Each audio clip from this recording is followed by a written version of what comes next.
हे कृष्ण करुणा सिंधु दीनबंधु जगत्पथे गोपेशु गोपिका कांत राधाकांत नमोस्तुते। नमो गुरुवेई नमो। नमस्कार बंधुरा, आपनादेरके स्वागत आमार এই চ্যানেল आध्यात्मिक ब्लके। যারা আমার চ্যানেলে নতুন বন্ধু সেসব বন্ধুদের উদ্দেশ্যে বলছি, যদি আপনাদের আমার এই চ্যানেলটি ভালো লেগে থাকে তো প্লিজ লাইক শেয়ার সাবস্ক্রাইব করার রিকোয়েস্ট রইল। শর্তিলা বা সতীতিলা একাদশী কবে পড়েছে এবং এই একাদশীর মাহাত্ম্য এবং এই একাদশীর পুণ্যতিথিতে কিভাবে ভগবানের পূজা করা যাবে এবং এই একাদশীতে কি মন্ত্র জপ করা যাবে, এই নিয়েই আজকের এপিসোড। প্রথমে আসছি শর্তিলা একাদশীর তিথির কথায়।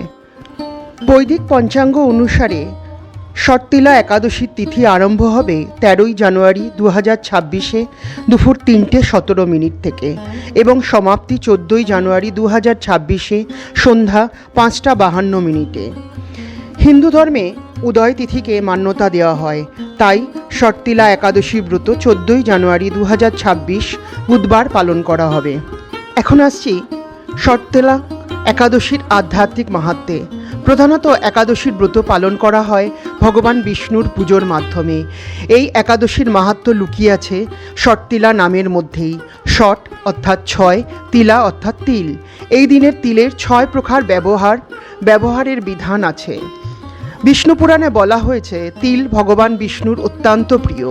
যে কোনো শ্রদ্ধাপূর্বক ভক্ত যদি এই ব্রত রাখেন এবং তিল দান করেন তবে শ্রীহরির কৃপায় তার পূর্বজন্মের সমস্ত দোষ সমাপ্ত হয়ে যায়। কৈবর্ত পুরাণে বলা হয়েছে শর্তলা একাদশী মন, বচন ও কর্ম 3 স্তরেই শুদ্ধির পাবন।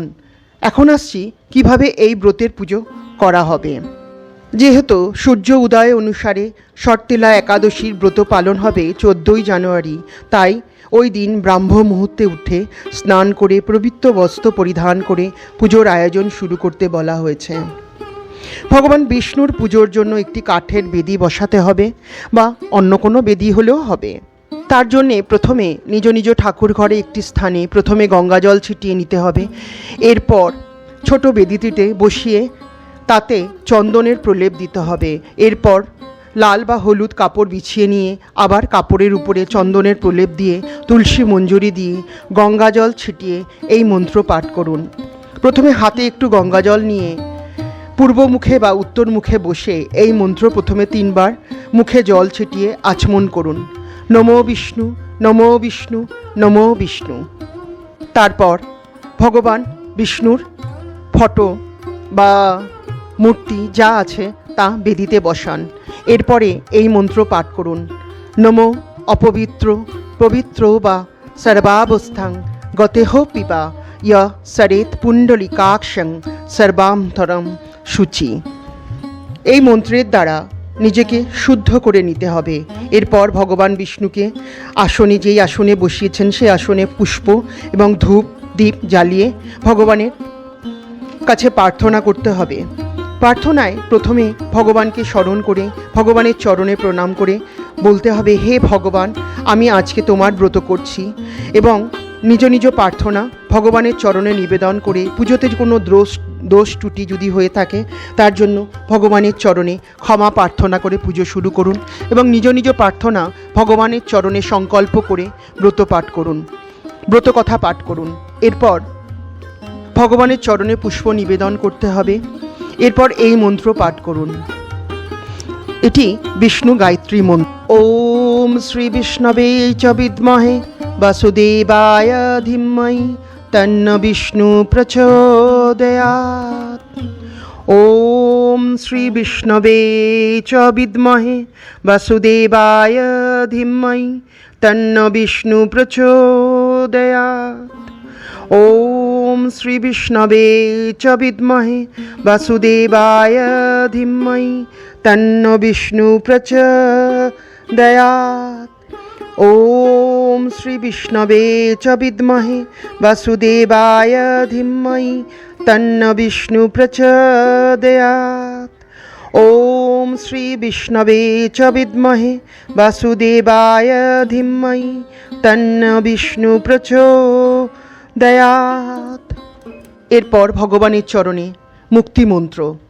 ওম নমঃ ভগবতে বাসুদেবায়, ওম নমঃ ভগবতে বাসুদেবায়, ওম নমঃ ভগবতে বাসুদেবায়, ওম নমঃ ভগবতে বাসুদেবায়, ওম নমঃ ভগবতে বাসুদেবায়। এইভাবে ভগবানের চরণে মন্ত্র পাঠ করুন বা জপ করুন। নিশ্চয়ই ভগবান তার ভক্তদের প্রার্থনা স্বীকার করবেন। এরপর ভগবানের চরণে চন্দনের তিলক দিয়ে প্রণাম করে সেই চন্দনের তিলক বাড়ির সবার কপালে লাগিয়ে দিন, ভগবান শ্রী বিষ্ণুর আশীর্বাদ স্বরূপ। এছাড়া যেহেতু একাদশী ব্রত সাত্ত্বিক আহার গ্রহণের কথা বলা হয়েছে, যারা নির্জলা উপোস রাখেন তারা রাখতে পারেন। এবং এছাড়া এই দিন ভাগবত গীতা, হরিকীর্তন ইত্যাদি, কৃষ্ণ শতনাম, বিষ্ণু শতনাম এইগুলি পাঠ করার কথা শাস্ত্রে বা বিষ্ণু পুরাণে বলা হয়েছে। এরপর পূজার শেষে শ্রী বিষ্ণুর চরণে প্রণাম করে আরতি করে ভগবানের চরণে শত কোটি কোটি প্রণাম জানান। এই হলো শর্তিলা ব্রতের পুজোর কথা। তো বন্ধুরা, আজকে এই পর্যন্তই। আপনাদের যদি আমার এই ইউটিউব চ্যানেলটি ভালো লেগে থাকে তো প্লিজ লাইক, শেয়ার, সাবস্ক্রাইব করার রিকোয়েস্ট রইল। নমস্কার।